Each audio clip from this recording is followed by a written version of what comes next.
Good evening and welcome to this week's episode of Sunday Night Live, your favorite automotive show where we talk about the issues that affect the customer experience in your store. Whether it's the front of the house, the back of the house, or somewhere in the middle. It's all important because the better experience they have, they will come to you for everything they need when they need it, and they'll bring their entire tribe, their family, their friends, their coworkers, everybody that remotely needs something that you have to offer. They will come to you for it.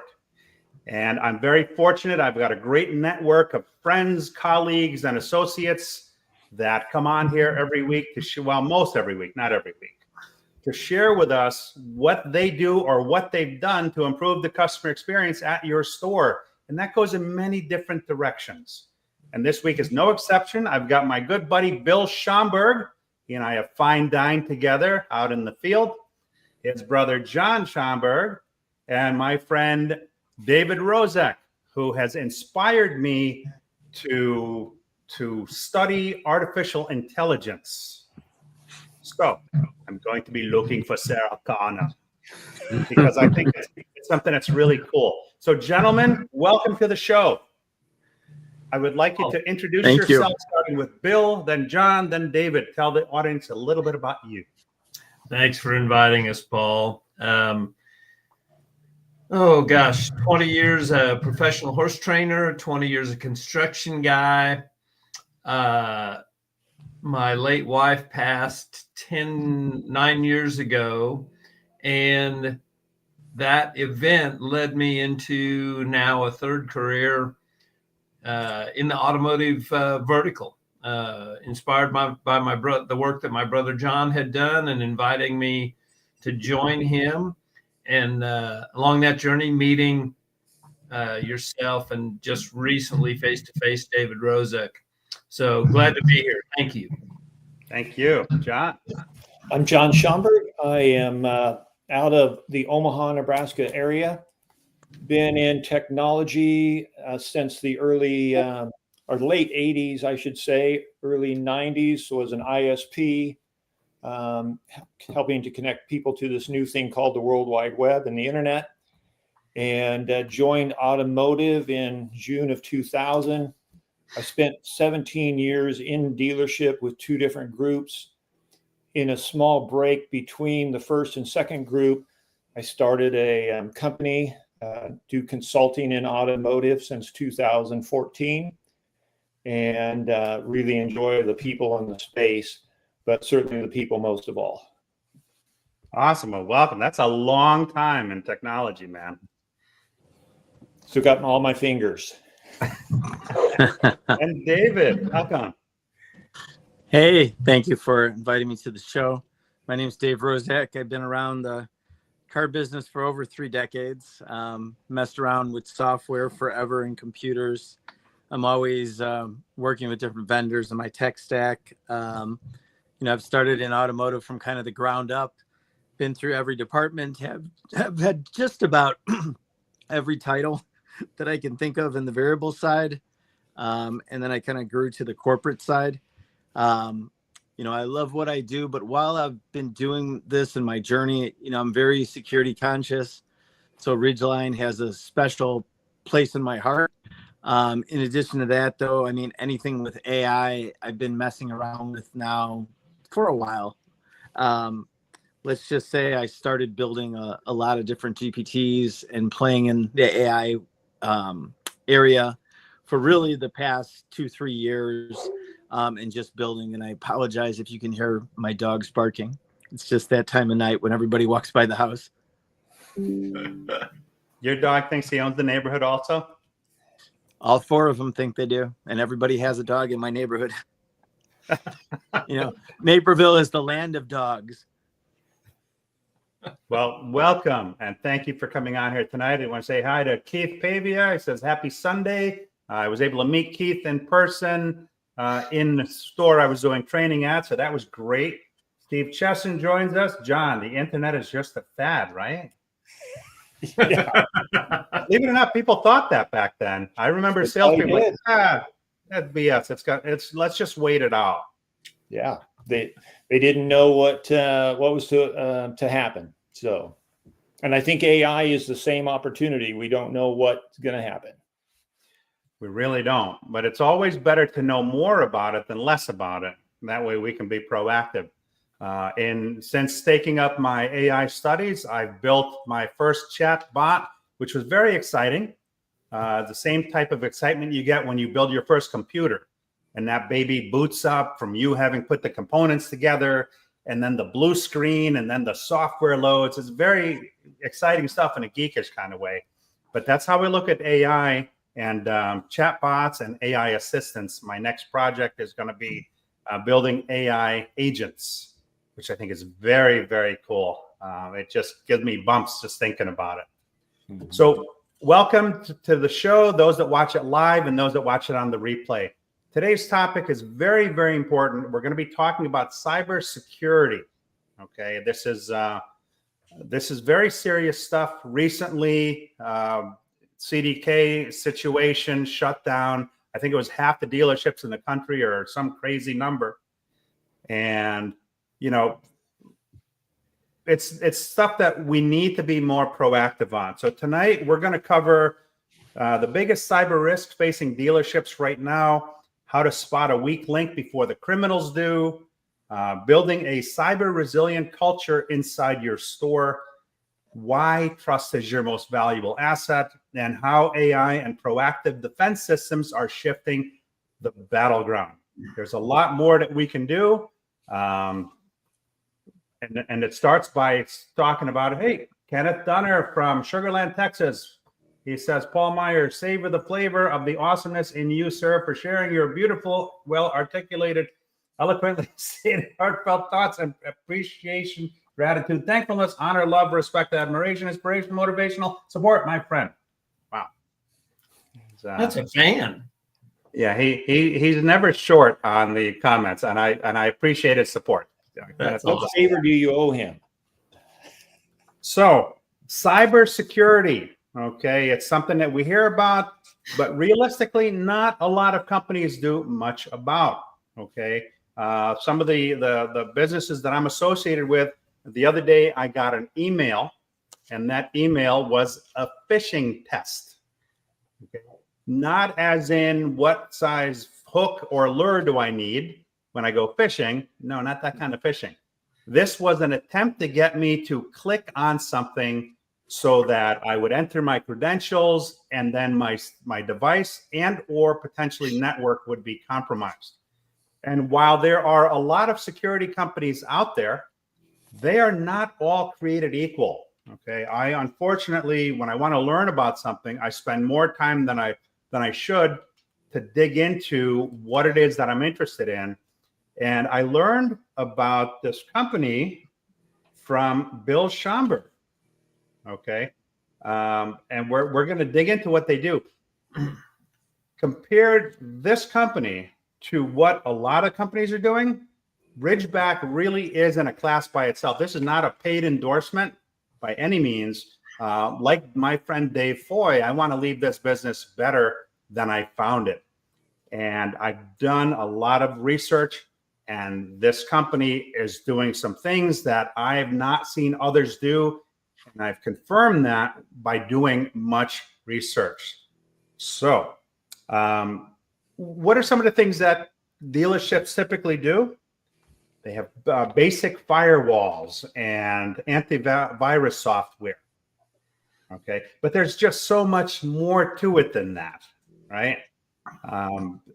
When you're in a store, I challenge to ask anybody that's in a dealership, when is the last time that your company did a cybersecurity test or a check to see or to train their people to not fall victim to phishing scams? Paul, if I could jump on that for a moment. I want you to. The just day before, well, I'm sorry, it's the weekend, so it was on Thursday or Friday, was called by a dealer whose a couple employees at two different stores had received a phishing email. It was appeared to be sent from a fellow manager. It's a 7-store group, and it was appeared to be from a manager in another store. And it was a credentials phishing email. And it was in the form of an attachment. The person clicked on the attachment because the email said, hey, take a look at this spreadsheet. And they went to click on it. It then asked for credentials to log into something. And in this case here, the one individual was smart enough to not click or provide any credentials, but to literally back out and to shut down. He actually shut down his computer because he was very concerned about the situation. Now, another employee at another store in the group clicked on it and happened to begin the process. And their computer or mouse appeared to be taken over. And I would just offer that I'm sure if this one dealership experienced that situation, 100 or others across the country experienced the same thing. And this leads to an understanding that social engineered attacks like this are at the bottom of the pyramid of this threat environment. And there are thousands upon thousands of these emails sent out daily, hundreds of thousands, if not millions. And they gather information. And these entities then feed this information and are paid for this information to the next level of the pyramid.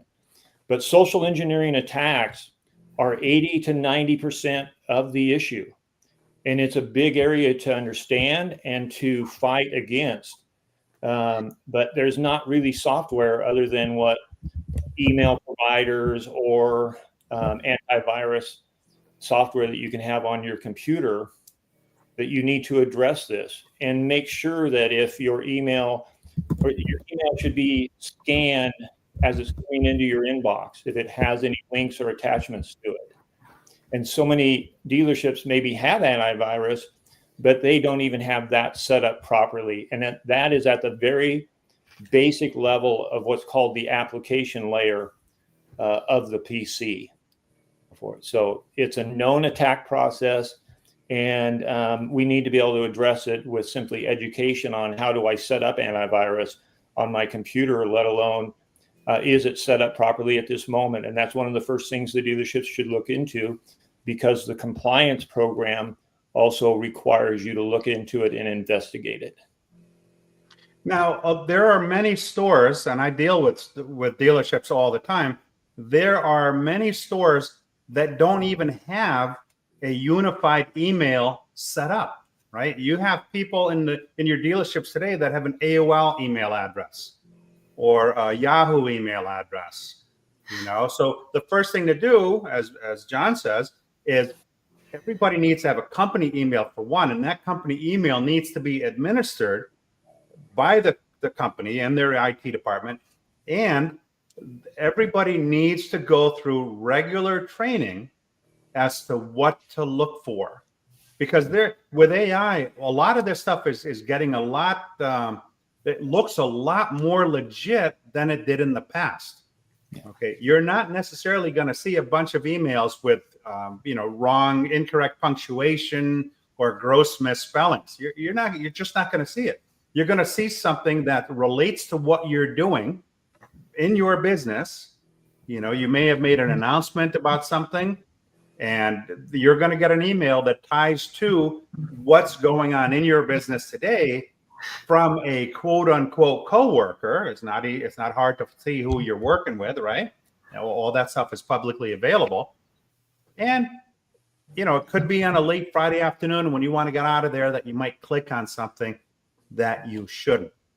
Another item, Paul, is budget consideration. So why are dealerships and their employees using personal email accounts, for instance, rather than a company or corporate email structured system? Sometimes it just simply comes down to budget.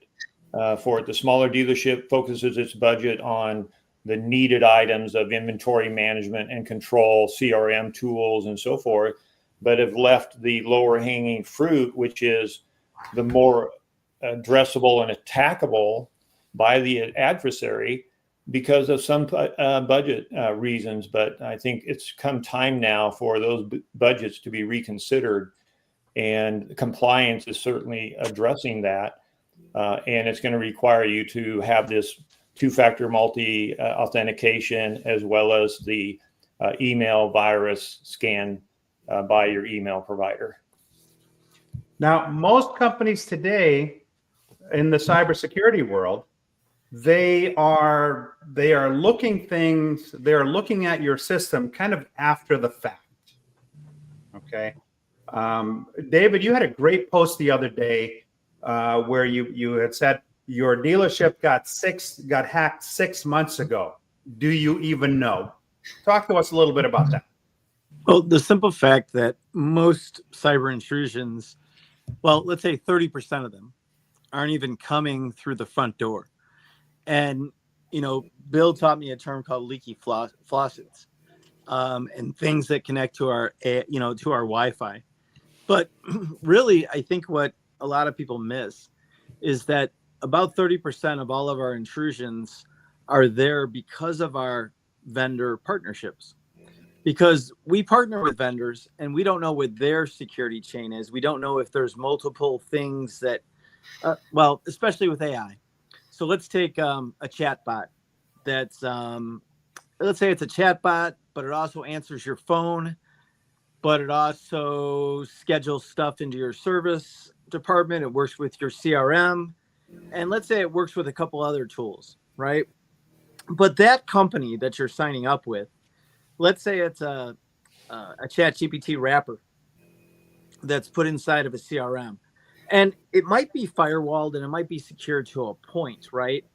But you don't know that maybe their connection to their voice provider is compromised. Maybe their connection to their search widget is compromised. And maybe they're connected to a software tool. And I'm not saying this company's compromised, but I just worked with a company and they have APIs with 5 different companies that I use. Yeah. But the thing is that where does that stop? I mean, in their framework do we actually go down the level at a car dealership to go, hey, dealer iPacket, what are you connected with? Dealer specialties, what are you connected with? Autos on video, what are you connected with? Oh, you're connected with UnityWorks. Well, what does UnityWorks use to get all this information? And I'm not saying that any of those companies are bad companies because they've been trusted resources of mine for years. But I'm just saying that I never asked the question. So now we add in all these AI tools and all these AI products, right? But nobody knows how they're built, what they really do, how it got to the point, who wrote all these programs. And, if you have 15 programmers and 3 of them are in the Philippines and 3 are in Colombia and 1 is in Australia, and you don't know, okay, where is that security happening? So the layer and the daisy chain and how it goes down the funnel, it's scary, right? So that's 30% already happening. All right, that's already happening to you without your knowledge. But here's the scary thing you brought up a second ago. The real number is 10 to 15% of dealers have a security system in place that they monitor that transfers and watches the transfer of data coming in and out. And that's them watching the data coming in and out, right? But most of these legacy software systems pop up a green light and it says, it's okay, we can transfer that data. Well, with this AI and new data, they don't know because it's programmed to say, I'm a human. I'm real data. I'm coming from a real person. It's an AI that's been programmed to play a chess game, but it's not playing one chess game. It's playing 3.5 million chess games all at once in the same second. It's 50 moves beyond your move, and there's not even 50 moves in the damn game. So how do we defend that? Sorry. How do you defend that, Bill? Well, don't forget that question, David. I'd like to take a quick step back. Okay. I know that a lot of our audience is automotive tonight, but I sat in a meeting in Cincinnati face-to-face last week or the week before, very high-level IT individuals, not connected to automotive in any way. And I learned something very important. And I want to start with an example. So bear with me. Definitely. IT, as in IT network, is an agnostic term. Any network passing data is going to be information technology. So that's pretty high level interconnectivity. And interconnectivity in business today is what we're talking about. Want to give a quick example of how simple it is to get hacked. And everybody knows Disney, and you may or may not know that Disney was hacked. And here's how the hack took place. And I'll try to stay, I'm the least technical of the group, so bear with me. An offshore programmer, and using the words or using the term offshore programmer is not degrading the quality of the worker. Everyone uses them. You get what you pay for, just like everything else. A offshore programmer hired by a contractor was doing work for Disney through a contract. He opened his Slack account. There was malicious code unbeknownst on his son's Xbox. The code saw the opening to get into Slack.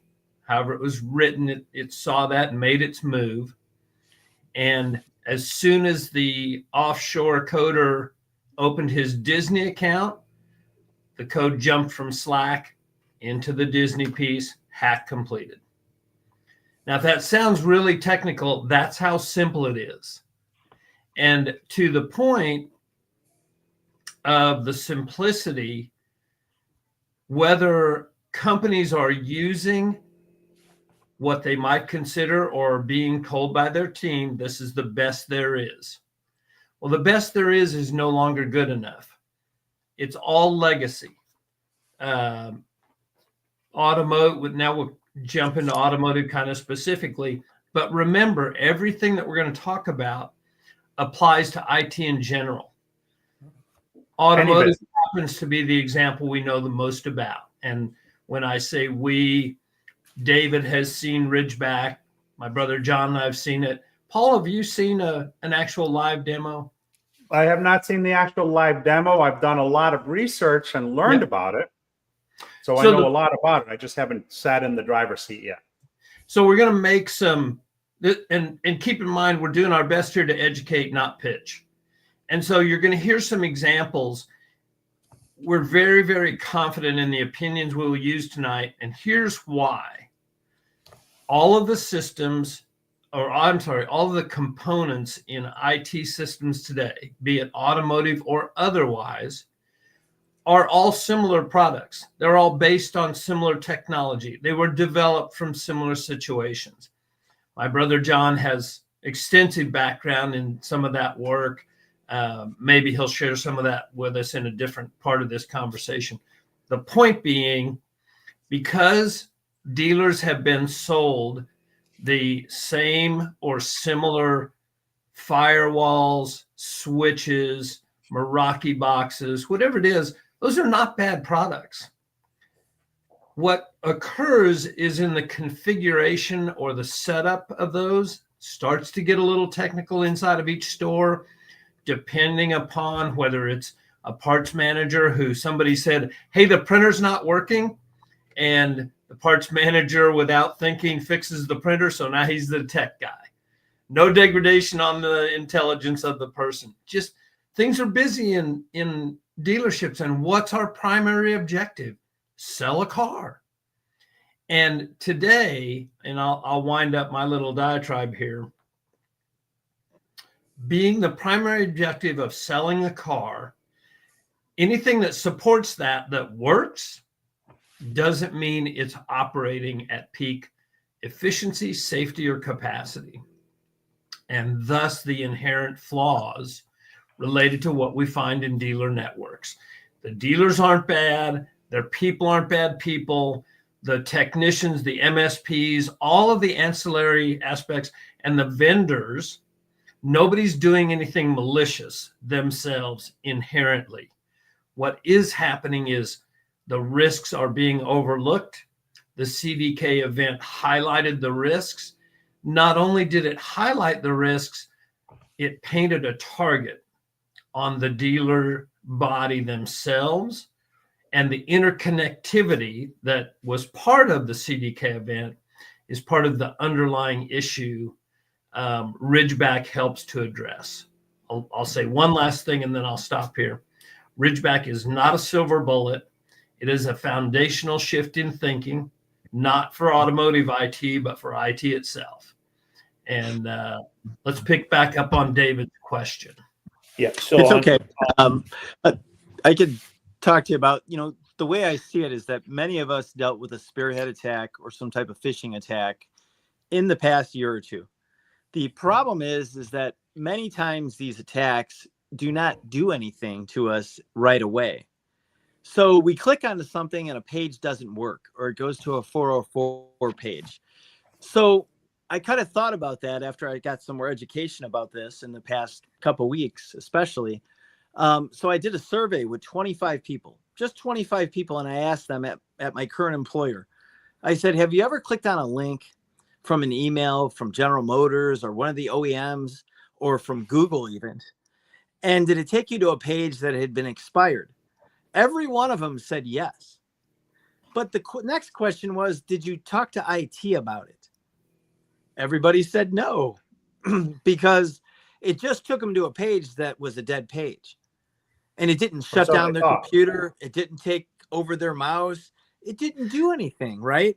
So that may have happened within the past year. But here's the thing. Those cyber intrusions sit dormant, and they sit dormant for a long time. And what they're waiting to do is they're just scraping data. They're building a profile on us. They're making sure that when we talk out loud and Alexa or Siri hears us talk about the weather, that it gives us a weather report, or that it talks to us about a new raincoat. Now, it's comparing data, and data is gold, right? Now, there's the other type of thing that happens, right? It shuts us down. There's ransomware. There's all those things. But in reality, this hidden intrusion, it extracts data, and then it waits for the right opportunity to get it out. And that's where more advanced security comes in, because most things are made to stop things, right? There was a report I read the other day, and it said every second, there's 19 cyber attacks that the average company prevents just from their legacy firewalls. We stop it. But the biggest problem is something else that we all miss is that, okay, we put all these cyber and IT rules into place. You can't do this. You can't do that. You can't do this at work.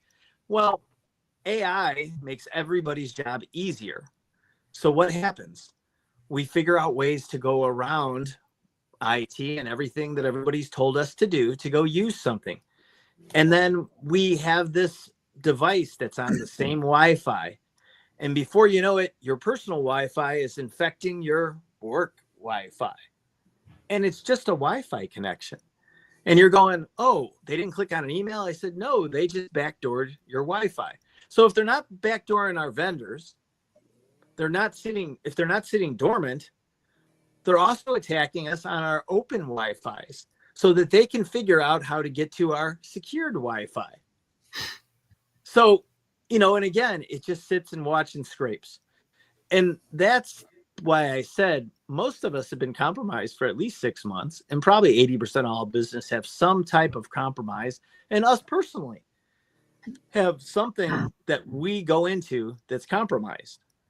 So you have to really think about it on a security basis. What can I do? And that's really the scary thing. What can we do? David, that's twice I've walked on you. My apologies. Please do. I know. I know John has some historical information related to a network that he built in a dealership. Now it would be almost 25 years ago. He began that. And you can talk specifically, John, share that conversation about the number of attacks that you dealt with even 25 years ago. Yeah, so thank you, Bill. The small rural dealership to begin with, and I became the IT director in June of 2000 with this group. The attacks to the firewall at that time were about 200 a minute. And as we grew in 4.5 to 5 years to one of the largest Ford store and Chrysler Dodge Jeep stores in the country, within 5 years, they grew to be 5,000 attacks a minute. Wow. And so even to this day, if people, IT directors, security officers, and so forth, if they're analyzing their firewall, they know they are being attacked. Small group, small individual stores, large groups, whatever. And I referred to that threat triangle before. There are the nation state actors at the top, the Iran, the Chinas and Russias and so forth of the world, the United States. And that filters down all the way to the script writers that are writing malware, 500,000 new types of malware a day, I believe it is. Maybe it's an hour. But something that Bill expressed, what he triggers in my mind is the aspect of the firewalls, the name brands, the software that power and run these devices, the smart devices that they are today. And something, David, you mentioned, the various vendors and entities that they do business with. But in the automotive dealership environment, IT environment, we are bringing personal home devices into it. Our smartphones, our iPads, these are things from home. And these devices are friendly to connect. And they are the most attacked devices because they touch everything. If I want to connect to my TV, it's just a couple clicks on my phone and I can attach my TV to it. So when you wrap all this world together, the adversary has many ways to penetrate any IT network, let alone the automotive IT. In addition to that, friendly fire. Yeah. In addition to that, they don't have a roadmap to the devices that are inside a dealership's network. They're blind. They get access to one PC or device, and then they have to scan or do reconnaissance of the network. And there are live IP addresses and dark IP addresses. And this is where this new product called Ridgeback really changes the game. That at layers 2, 3, and 4, and I won't get technical here, but there's 7 layers to IT networking. And one is controlled by the first level is controlled by your provider, be it Verizon, Cox Communication, Spectrum, whoever it might be. But layers 2, 3, and 4 are at your local level and your firewall and so forth, your network level from there. And then there's 5, 6, and 7. And 7 is the application level at your PC. Ridgeback works at levels 2, 3, and 4, where it's specifically looking at the traffic of what traffic is hitting your live devices, those that are supposed to be connected to your network. Also, devices that have connected to your network that you may or may not know, depending on your monitoring, are to be connected or not connected to your network. But Ridgeback is able to see that. And Ridgeback also sees all the dark IP addresses. And within the IT environment, there are hundreds of thousands of these IP configuration, 10.1.2.7, 10.2.1.18. Well, hey, I'm going to call foul. That's really technical. It is. But here's my point. Here's my point. And I really appreciate Bill, because it does get technical, and dealers think that IT is like magic. Hey, if I wish for this, can the IT department produce it? And many times they can. But there's very technical stuff that goes on behind the scene. And when it comes to an intruder attacking a dealer's network, they find one PC or device, then they search for another one, and they search for another one. And in AI use in security, it may tell you and give you a notification that something's doing something suspicious, but you have to investigate the notification to find out if it's friendly or foe. Whereas Ridgeback is completely deterministic. It's fact-based on this is allowed and this is not allowed. And dealers need to wake up that AI sending you a notification is like somebody sending you your vital signs. And your vitals might be good, but in the next moment, you might die. And that's what Ridgeback is designed to stop or help you understand. This is happening, and this is something not just simply you're going to get a notification on, but it's going to tell you factually what is happening within your network. And if you are being attacked, it will stop it and counter-engage and shut down the attacking entity.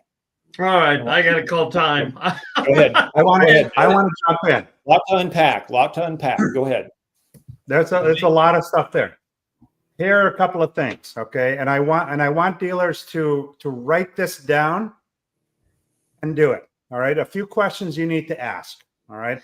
How many vendors does your dealership have that go in and out of your technology? And who's in charge of their cybersecurity? The next question you need to ask is, when was the last time that you guys did a ransomware attack test or a recovery test in case your store were to be hit? The next question is, if a criminal got into your network today, how long would it take you to know? And the last question is, how much trust do you place in your IT provider, and should that trust be blind? Now, we all know what is the weakest link in any chain. It's the human being, okay? Most or all of these other systems require somebody known as a security operations center analyst. These are people, human beings that monitor what's going on. And usually when they find out about something is when they start to pursue that danger. Okay. It's usually after the fact. It's just like antivirus software. It's great insofar as it knows what the threats are, but it doesn't know what the new threats are until that threat has been discovered. And then it comes out with patches after the fact to combat it. What I loved about my research about Ridgeback is that that system does not rely on a human being to monitor them. Okay, that system is working autonomously all the time, 24/7, looking at not only, as John said, the items that are on your network that maybe should or shouldn't be there. But let's face it, if somebody's penetrated your system, it's acting as though it's a trusted device, and most other software programs that handle cybersecurity see it as a trusted device. So as it moves across departments from F&I to the office or wherever it moves within your network, it sees you as a friendly device. What really got me excited about this product, Ridgeback, is that not only does it know all of the things that are on your network, but it looks at everything that's happening 24/7. If a calculation or an action is happening that is not part of that particular department or person's thing, it sees it as something that, hey, you know what, this is a little different here, different frequency or whatever, however you want to describe it. It finds different things that are abnormal. And it proactively, just like, like antivirus, right? It goes and it moves and it contains that thing that is questionable. It looks at it, and if it determines that it is a threat, then it neutralizes it before. So it's not a system where all of a sudden you've got a screen that says you need to send us some Bitcoin. It preempts that and it neutralizes it before that. I mean, that's smart bomb shit right there, if you pardon my French. Hey, Paul, can I dive into a little bit of history related to the softwares that are historically have been used in IT defense. Absolutely.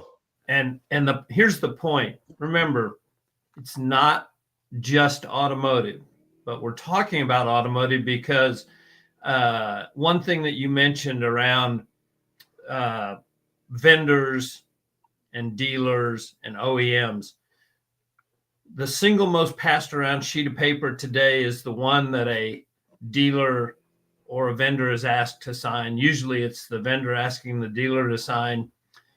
Is your network compliant? Can you verify? And there's a key word here. Can you verify that your IT network is in compliance?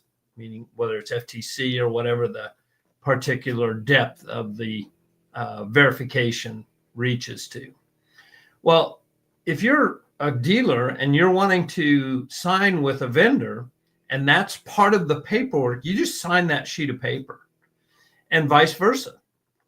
Nature of the beast. Here's the problem. Until Ridgeback, and I don't want to pitch Ridgeback in this aspect, but Ridgeback can actually do a verification of the security of a network. The explanation of that is much deeper and what have you, but factually, it's the only way to verify the security of your network. Why does that matter? Well, if you look at the generational aspect of where we are today with the IT personnel in place, whether it's the parts guy or it's somebody that got out of college, has had a 25 plus year career like my brother in IT, does those kind of things. All of their knowledge is based on the historical tools. And the flaw of the historical tools is that they can only detect actions after the fact. They cannot prevent the intrusion, the events taking place. And this is where the social engineering ties in. The intruder, the adversary today, the bad guy, if you will, are very sophisticated. They're doing multiple adversarial events on your store, if we're talking automotive in specific. There's social engineering around, oh, look, it's end of the month. Everybody's busy. What are we trying to do? We're trying to sell the last car of the day. Maybe the GM leaves on the Friday afternoon. The circumstances are as varied as the mind imagination, but the adversary is working in those areas. Here's the point. When your defenses, and that's all they are defenses, and your personnel are historically trained, as they all are, what are they going to say when questioned about their work? We're good. It doesn't make them bad people. It makes them misinformed. And so part of the reason that we're grateful for the invitation to join tonight is to say Ridgeback is a software that makes your entire operation and your team better. And there's a couple of factors, and then I'll be quiet again. A firewall. It doesn't see your cameras that are observing your lot at night. It doesn't see the the software in the machines in your service bay that are evaluating your customers' vehicles when they come in for service. It only sees what it's built to see. And the fact that technology has grown so prevalent in the dealerships and the use of the technology, now AI, we don't know what it doesn't see. The differentiation of a software like Ridgeback is it sees all of that. Again, the technical explanation, way too much to go into tonight. But there is a difference, and that's why we're asking and educating around. There's information that if you haven't seen what it can do, you at least need to ask, I wonder what this means. So, David, you look like you've got something to offer in there. No, I'm good. I'm just amazed at how Ridgeback does things and how that it can counterattack. and that we're just not playing defense. We can actually play offense for once when it becomes all these cyber, intrusions that are happening, and they are happening. And that's the scary part. What freaks me out though is when I talk to other dealer principals and I talk to general managers and I ask them the question and go, hey, you should really think about using these other tools for your security. And they say, well, we have insurance. And it just blows my mind when they say that. I'm like, so what do you got? 5-10 million? It's going to cost you a lot more than that. And you're really not factoring the trust factor.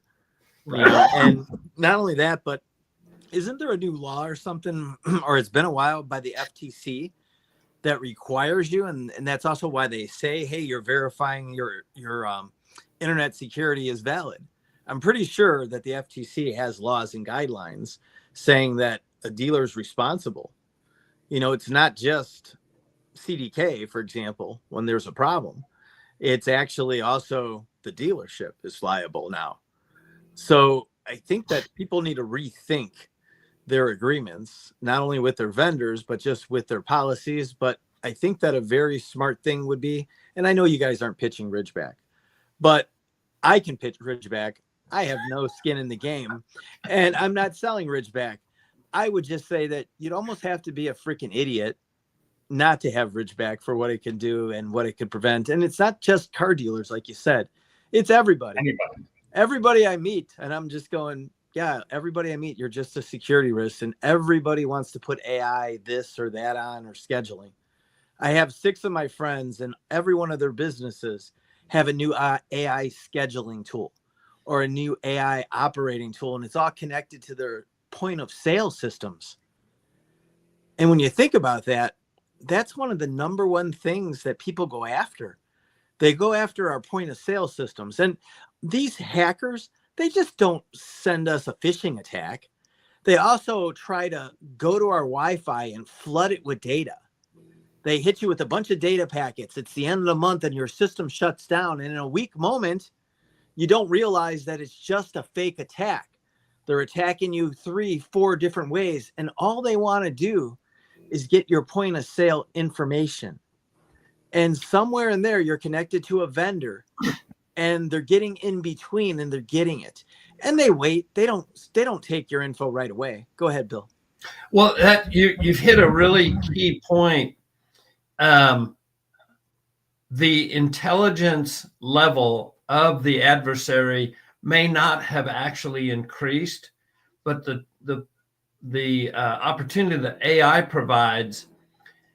Someone like yourself, David, you've taught me so much about ChatGPT and creating the modules. They're so helpful. On the adversarial side, what's happened is AI does the thinking for what can I find another way in? It's learning. Hacking is a business. Make no mistake, adversaries, it's a business. Big. And when a hacker finds a way through a known defense, they don't just keep it to themselves. They create a little manual and they sell it to their hacker friends. Make no mistake, anyone that's found a way through a known, whether it's a firewall or other software or a Meraki box, whatever, there's a manual on the dark web about how to get through there. It's just, my brother mentioned it earlier, the idea of finding all of the information and putting those tools together. All they're doing is creating their own, because they don't have the map of your network and they're doing their research. They're doing it and recording all of that information, and they're building an information file around navigating through, because it's not like the movies, the dwell time, the amount of time that an intruder's been in your system, gathering information, getting ready to deploy their attack when they find either the optimum circumstance or what the malicious thread has been created to achieve. And because it's constantly evolving. At my age, I wish it would stop. But here's one last point on inside of the store. IT it's a cost. It's viewed as a cost. It doesn't sell more cars. And my reply to that kind of thinking is, well, we're right now 18 days away from the anniversary of the CDK event. Think about your store on 6/20/24. Were you selling any cars if you were a victim of that attack? The industry numbers were 15,000 stores were affected. I know Caliber Collision was affected because I'm friends with the general manager who lives across the street from me. 3 months later, they were having trouble invoicing. So the effects were ripple. And the point is, if the foundation of the work being done inside of your store has a flaw in it, just like your house, wouldn't you address it? At least look at it? And if cost has not been explained in cost benefit analysis, that's one of the reasons that we're trying to educate around the benefits of a product like Ridgeback. We don't know of another one today. We're not saying it's the only one, but we just don't know of another one. The point being, when you have a tool that can make your team better, their performance better, because it's about your people. Software is a tool. It is not a solution. It's another tool. Use it. I want to jump on that. To the numbers. Okay. If you take John's math of 5,000 a minute, and just in an 8-hour day, that's 2.4 million attacks just in an 8-hour day. And let's face it, the hackers don't work 8-hour days. They work 24/7, and most of that is automated. Okay. To John's other point is devices, personal devices. Okay. Social media is big. You know, not to call anybody out, but most dealerships don't do that correctly. But everybody that works in a dealership, for the most part, is on social media.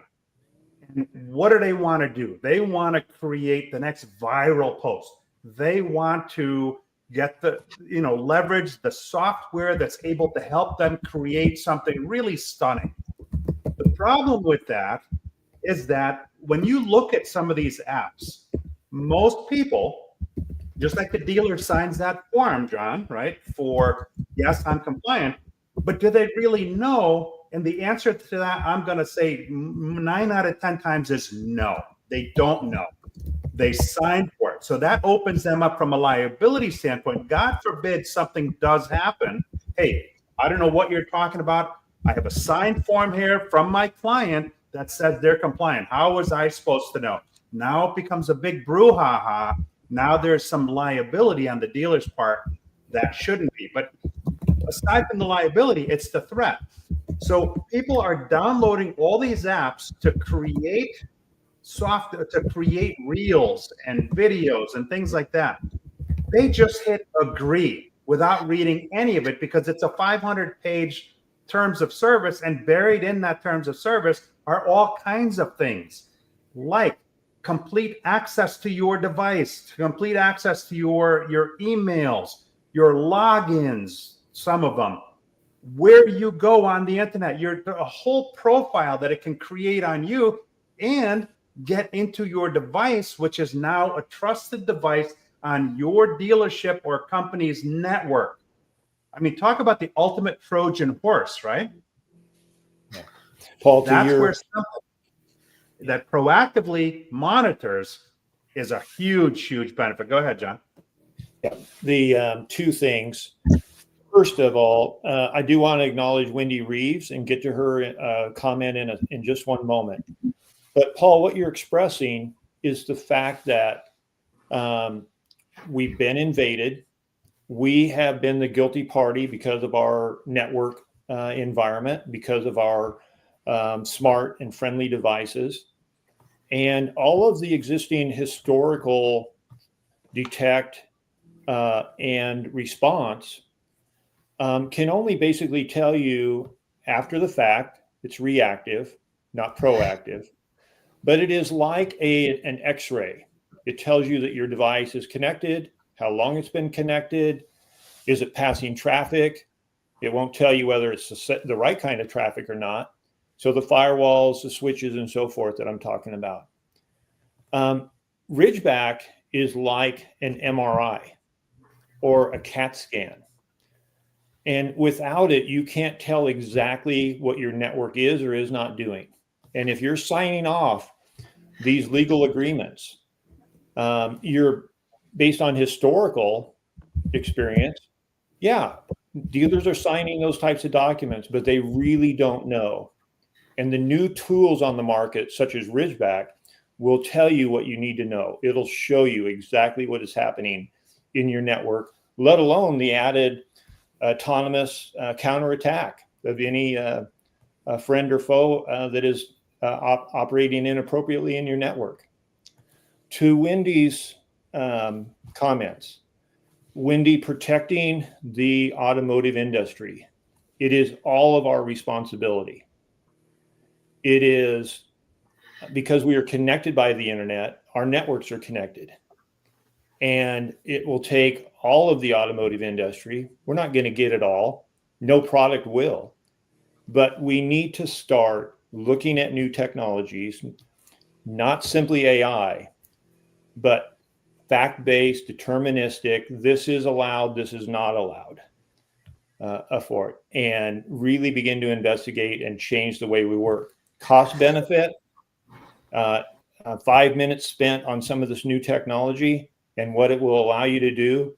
We will allow you to be more resilient, higher network performance, business continuity, and in addition to that, the top of the line security that we need today and tomorrow. You need to do it, and you can't see IT as a line item expense. Okay, it is a necessity. It's only getting worse with hacks, with all kinds of fake stuff, deep fake videos, phishing attacks and things like that. It's only getting worse. And if it's not something that you proactively address, then you, like many companies that don't address it, end up addressing it after the fact. And by then it's too late. It costs you a whole lot more when you do it that way than by, proactively. If you have software that goes in and that tests your network, that's a huge start. Why do we go for annual physicals, right? So many people die from preventable diseases today. So many people. Why? Because they don't go for their regular checkups. So why not, if your network to your business is really the door between a massive incident that exposes you to liability, both reputational and financial, why would you not go for a physical, right? And Paul, to that point, as I mentioned earlier, a dealer had said to me, the same dealer that was sent the social engineering attack this week, had stated to me, hey, John, our network is fine. It's been passing traffic. We're able to log on to our DMS, our CRM in the cloud and so forth. Everything's been fine. But when we put Ridgeback in, it stopped some of our computers and printers from being able to talk to each other. And the answer to that was, well, they were misconfigured. And so we said, now that they're configured properly, now they can talk to each other and you're healthier than you were before. And my father-in-law in 1987 went to a doctor's checkup that day, got a good bill of health, and 2 hours later died of a heart attack. So my point is, you need to begin to investigate and look into your network, not just simply trust what your IT team is telling you, because they can only see what they see based on legacy, historical firewalls and so forth. And they think AI may be the answer, but it isn't, because the adversary is using AI at the same level or more to counter, engage, and fight it. So you need products, new products, and you need to get educated and understand what these new products are capable of doing. Amazing stuff. And as always, the show, an hour seems like a long time, but the hour evaporates real quickly. So I want to thank you guys for being on. This is a great conversation. Hopefully, people will take this to heart and answer some of the questions that I put out there that you need to ask within your store. So why don't you give us kind of your last moment, Bill, and then John, and then David, and then we'll close it out. Well, personally, just again, Paul, can't wait for the next time you and I sit and share a meal, break bread together. Anything, if people have questions and want to know more and are afraid of getting a pitch, contact me. I can't pitch you. I have Ridgeback on my laptop, but I can't pitch you because I never know whether I'm gonna do the work that can be done. But we just love to talk to people. There's nothing to sell you, because if we educate you, the information will trigger what it is that you might need. And we just appreciate the opportunity for the conversation. I'm so grateful for everybody who joined. So thank you. Paul, again, thank you as well.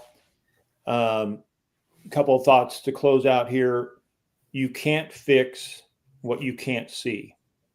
And historically, you can no longer trust, and the CDK event, as well as many other automotive dealerships that have been hacked, have proven you cannot trust the detect and respond. You've got to do something new. And I would have you consider going from an X-ray of what you're currently using with the legacy devices and software to get an MRI or a CAT scan and really see what's going on. And that's with Ridgeback. David. So I don't have much to say, but I can say as a marketing director, here's what I've learned tonight. I've learned that I have to be vigilant and I have to keep being proactive. And that one of the things is that I don't think our IT people in a car dealership are doing anything wrong at all. In fact, I think they're doing a great job. It's just they don't know, like what you guys said, is what they don't know. And that in today's status of all these cyber attacks and all these new software products, we just need to have some type of layered solution that helps mitigate any other future problems. And that if we really put a pencil to it, it's not so much the cost, because the cost of a product like Ridgeback is pennies, really. It's not that much at all. I looked into it for multiple friends in our own group, and it's not that expensive. The thing about it is that it really, to me as a marketing director, it comes down to the trust. It's giving my customers the trust to know that they can do business with me. I already feel personally that everybody is compromised, but what we need to think about is the trust factor. And that's why we need to be very vigilant and keep on going with this as it evolves. I don't think there's any other product like Ridgeback on the market that I'm aware of. But again, Paul, thank you. Bill and John, thank you for educating me as always. Love you, brother. Thank you. Incredible. To those that watch it live, thank you. To those that watch it on the replay, thank you. I hope you've learned some things here tonight. I wish you a safe and successful week coming up. And we'll see you next time on Sunday Night Live. Guys, don't go away after we log off here. Thanks, Paul. Thanks, Paul. Thanks.